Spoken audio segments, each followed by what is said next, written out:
So we've talked about this with robotics, with AI. The world is moving to a more digital world. If you think about shared services, well, actually, everyone's got, who here has not got a smartphone of some sort?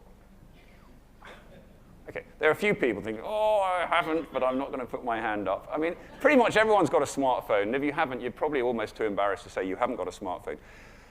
And I'd imagine most of you have, at one point, gone onto Amazon and bought something on Amazon, or used Uber.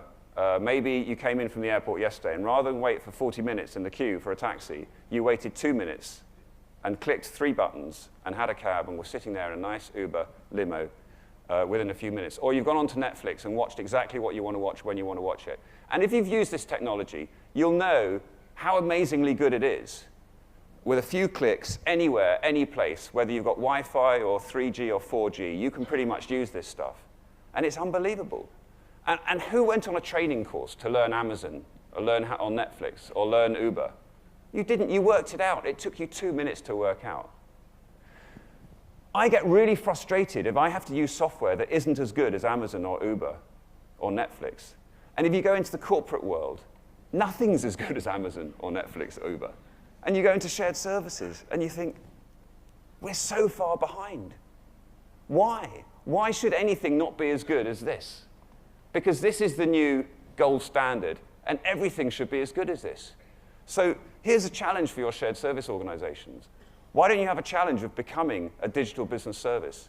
Rather than shared services or GBS, maybe you should be aiming to be DBS, digital business services. Maybe you don't rename it, but even if you don't rename it, that's the vision of where you should be getting to. So what does this look like? I think there are 3 characteristics that are pretty important. One is you need to automate away transaction processing.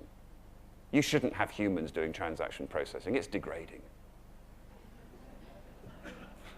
Sorry for any purchase to pay people here who are still doing it. You can still have a supervisor or 2, but people actually doing it, you shouldn't. You shouldn't be doing that stuff. You know, think about it. You should have an ERP layer. You still need that ERP layer, the system of record. Then you should have some process-specific technologies. And there are a lot of them out here. You've got the Trintex and the Redwoods and so forth out here. Specific technologies that fix problems in purchase to pay, order to cash, account to report, whatever it is, the HR processes. And then on top of that, robotics is really good for filling in any additional final gaps. It's a generic software that's really great. It doesn't matter what the process is. We've already looked at that technology. So that's the transaction processing. The second attribute of digital business services is the user interface. If it's not as easy to use as Amazon, as Uber, as Netflix, you've got work to do. It should be intuitive. It should be readily available. It should be on mobile devices. It should be on the cloud. So there's a challenge. If it's not,